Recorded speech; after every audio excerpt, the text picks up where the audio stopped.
E os nossos sentidos ficam ainda mais aguçados com tanta tecnologia a nosso dispor. E pode crer que no cinema não é diferente, não. Nós recebemos agora uma dupla responsável pelo maior canal de cinema da América Latina no YouTube. Esses dois bonitões vão nos explicar mais sobre os efeitos especiais nas telonas. Boa noite aos youtubers Bruno Bock e Rolandinho, do Pipocando. Boa noite. Boa noite. Como vocês estão? Tá bom? Legal estar aqui de volta. E aí? Tudo bem? Como é que vocês estão? Muito legal, muito obrigado pelo contato. Gostei de você no VR, viu? Você já fez esse negócio aí, não? Já, a gente tem o mesmo equipamento. Rapaz, a gente se diverte muito. Impressionante. Muito impressionante. Eu acho que você é um bom matador de zumbi, Rony. Não sou não, porque eu esqueci de carregar, o cara veio... Normal, a primeira vez é assim. Durou bastante pela primeira vez, Bom, hoje vamos falar sobre essa magia dos efeitos especiais, que é uma coisa que todo mundo curte, né? Eu sou nerd, assumido, gosto dessas coisas, enfim. E quem começou isso no cinema, esse negócio de efeito especial? Quem fala? Olha, o cinema, na verdade, ele nasceu, Rony, como um efeito especial, né? Sim. Isso que é interessante. Então a gente tinha lá um fotograma, uma foto, e de repente, quando você colocava aquilo em movimento, você tinha um efeito de movimento. Os irmãos Lumière criaram o cinematógrafo e fizeram a primeira sessão de cinema em 1895. E era como se fosse um truque aquilo, Aqui, né? ó. Essa viagem à Lua, isso é coisa maravilhosa. Essa é a Viagem à Lua, mas quem estava assistindo essa sessão dos irmãos Lumière era o Méliès, que foi quem fez esse primeiro filme. Essa é a primeira ficção científica do cinema. Então o Méliès era um cara que ele explorou muito o cinema logo no começo. E ele foi aí um dos precursores dos efeitos especiais. Sensacional. A história dele é uma loucura, né? Ele produziu centenas de filmes e o estúdio dele faliu na Primeira Guerra Mundial. E a gente perdeu a maior parte do material que esse cara produziu. Ele era tão maluco que ele coloria os filmes depois à mão, Rony. Exatamente. Isso aí é 1902, imagina, né? Que coisa impressionante. Impressionante. 1902. Bom, eu me lembro, o primeiro, assim, impressionante efeito especial foi do Steven Spielberg, eu acho que foi com Tubarão. Muito bom. Tubarão? Rapaz, aquilo era assustador. E ele trouxe essa novidade, né, para os efeitos especiais. Olha, Rony, dizem que ele teve muito problema na hora da gravação. Esse é um filme de 1975, foi o primeiro blockbuster, tá? O primeiro, assim, arrasa quarteirões, porque eles investiram 9 milhões no filme e ele deu 670 milhões de retorno. Hoje o equivalente a 2 bilhões de dólares, o que é muito dinheiro. Então, assim, dizem que foi um inferno gravar, porque esse boneco, esse animatronic, ele tinha que funcionar embaixo da água e muitas vezes ele não funcionava. Então ele atrasou a gravação pra caramba e você no filme não vê muito a presença do tubarão. Porque eles não conseguiram usar mesmo. Justamente porque ele quebrou muito. É um robô, né? Mas ele foi um marco nos efeitos especiais e o Steven Spielberg depois pegou a técnica desses animatronics e usou em outros filmes, como depois em Parque dos Dinossauros. Que também aparece poucos dinossauros. Exatamente. É sensacional. Bom, hoje em dia a gente tem maravilhas, né, em termos de efeitos especiais, inclusive pela realidade virtual. Sim, isso vai mudar a indústria. A gente acredita que a nossa área, que é a área do cinema, né, que a gente gosta tanto, vai ser muito influenciada. Como o 3D de óculos, né, um negócio que ninguém imaginava que ia assim, se popularizar pra caramba. Por uma época foi super restrito e hoje em dia está em todas as salas de cinema, né? Uma coisa que me impressionou bastante também foi o filme do James Cameron, o Avatar. Nossa.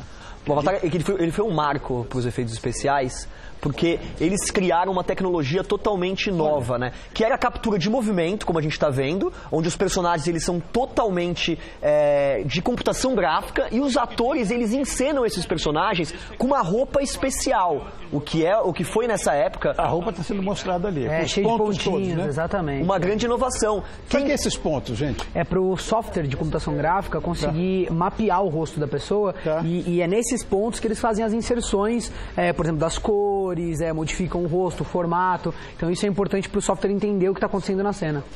E a invenção do Hugo Cabret, que usou efeitos também muito interessantes? A invenção do Hugo Cabret, inclusive, foi muito chocante, porque quem dirige esse filme é o Martin Scorsese. É um filme que, inclusive, conta a história do Méliès, que é o diretor que a gente estava falando aqui, que fez Viagem à Lua. Então já é um filme que fala sobre a história dos efeitos especiais. É um filme que cultua essa prática do cinema. E olha foi essa tomada de grua, que coisa bem muito feita. Muito bonito, né? Tem cenas nesse filme que foram gravadas em 5 lugares diferentes, em 5 momentos diferentes, e foram todas depois misturadas numa composição de imagem. É um trabalho dificílimo. E... Eu tô vendo ali uma chave de chroma key. Muita tela verde. E o que é muito interessante é que o Martin Scorsese, que é um diretor que dirigiu grandes filmes, ele se rendeu nesse filme à tecnologia 3D, que é a do óculos. E muita gente criticou, falou, pô, o Martin Scorsese vai ceder a uma tecnologia tão nova, mas o James Cameron, que é o especialista, assistiu o filme e falou que esse é um dos melhores filmes a utilizar a tecnologia 3D, melhor até do que os que ele mesmo produz. Eu tô vendo Olha isso aí, imagina em 3D. É maravilhoso. Isso em 3D é um sonho. Eu estou vendo muito chroma key. Para o ator, deve ser uma coisa difícil. Eu já trabalhei com chroma key e tal. Você não está vendo nada, você não é... Olha, vamos explicar para quem está em casa o que é o chroma key. Eu ou vocês falam? Podemos falar, não é? Então fala, vocês são os entrevistados, vai. O chroma key ele veio com uma tecnologia para substituir a pintura mate, que chamam mate paint, ou seja, as pessoas antigamente pintavam um quadro e colocavam, inseriam a imagem projetada no meio. Depois da invenção do chroma key, o mate paint ficou obsoleto e o chroma key se trata de uma tela que pode ser verde ou azul, que você substitui o fundo por qualquer coisa. Então você grava os atores atuando nessa tela e no final você substitui por qualquer coisa. Por exemplo, ali tem uma tela verde. Isso. Ele pode botar o que quiser ali atrás. Colocar uma cidade, aí, pronto. Colocou uma cidade. Podia ser neve, podia ser tudo. O que é importante, também é bom lembrar, que os atores não podem estar vestindo roupa verde. Isso. Porque senão... Perfeito. Eles vão projetar uma cidade, qualquer coisa. A tecnologia tem evoluído tanto que hoje em dia, com a computação gráfica, conseguem fazer maravilhas, né? Hoje em dia se depende cada vez menos desses atributos em set, e os computadores conseguem ousar cada vez mais na hora de criar essas imagens. Mas, então, assim, no futuro vai ser uma coisa absurda. Por que verde ou azul? Você sabe disso? Porque tem essas são cores? As cores que menos aparecem na pele humana, não é isso? Exatamente. Se a gente usar o vermelho, por exemplo, vai muitas vezes recortar a pele. Exatamente. Então o verde e o azul é o que mais se distancia da pele humana. É o que você falou, você não pode estar usando uma roupa azul na hora do... E a pele, infelizmente, não dá para desvestir, então... Bom, vocês que conhecem bastante essa história de efeito especial, eu ouvi dizer que, por exemplo, As Aventuras de Pi foi toda, ou quase toda, gravada em chroma key? É fantástico a história desse filme. Mesmo? É fantástico. E eu vou te contar uma coisa. O estúdio de computação gráfica que fez, inclusive, todos os animais que contracenam com humanos são de computação gráfica, são feitos, inseridos em computação gráfica. E foi todo gravado em estúdio. Então, olha lá, o barco está num grande chroma key azul. O estúdio que fez todo esse trabalho maravilhoso, que é uma obra de arte, ele veio à falência. O estúdio de computação gráfica. E eles ganharam um Oscar, e durante a premiação do Oscar, o Oscar deu muito pouco tempo de microfone para eles, esperando que eles fossem denunciar todo esse sucateamento da área deles, que se ganha muito pouco para fazer essas grandes produções. É mais barato você hoje usar o chroma key, mas ele é caro, ele é uma tecnologia cara. Você fazer computação gráfica é caro. Por mais que seja mais barato ainda do que gravar isso no mar aberto, olha o tamanho da produção que eles fazem, né? Eles misturam grandes ventiladores com animais reais. Você não falou, Ronaldinho, mas teve também o uso de animais reais. Em todas as cenas que os animais aparecem sozinhos, ou acho que em especial o tigre, ele aparece sozinho.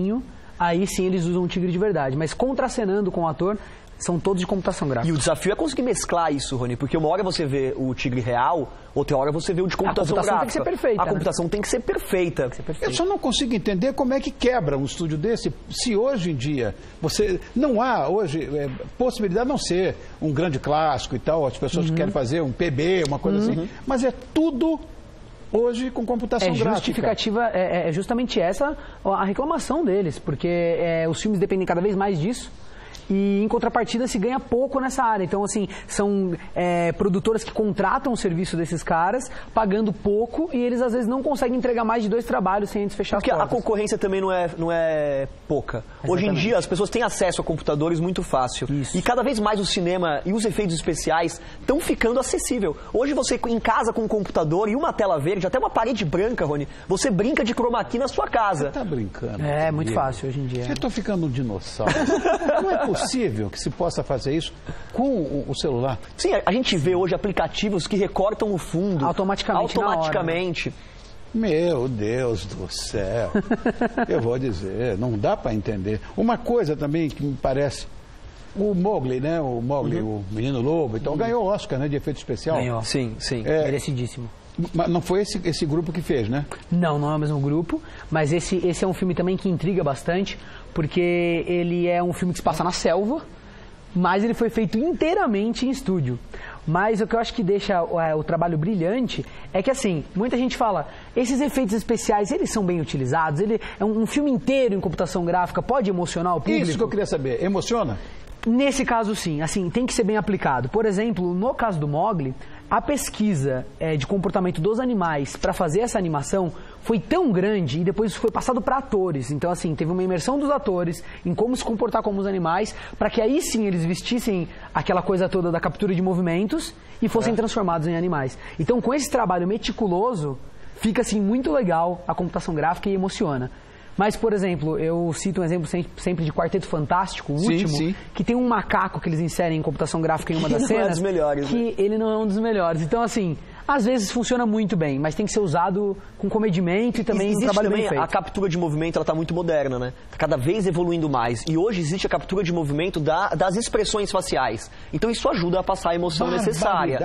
Isso por causa daqueles pontinhos? Isso, exatamente. Na verdade está mais evoluído. Os pontinhos eles ficaram um pouco para trás, que essa tecnologia ela aprimora a cada ano, né? Agora são pequenas câmeras que gravam as feições, gravam o semblante e conseguem reproduzir isso num animal, por exemplo. O animal sorri, o animal está triste. Isso. Imagina um Rudyard Kipling vendo um Jungle Book.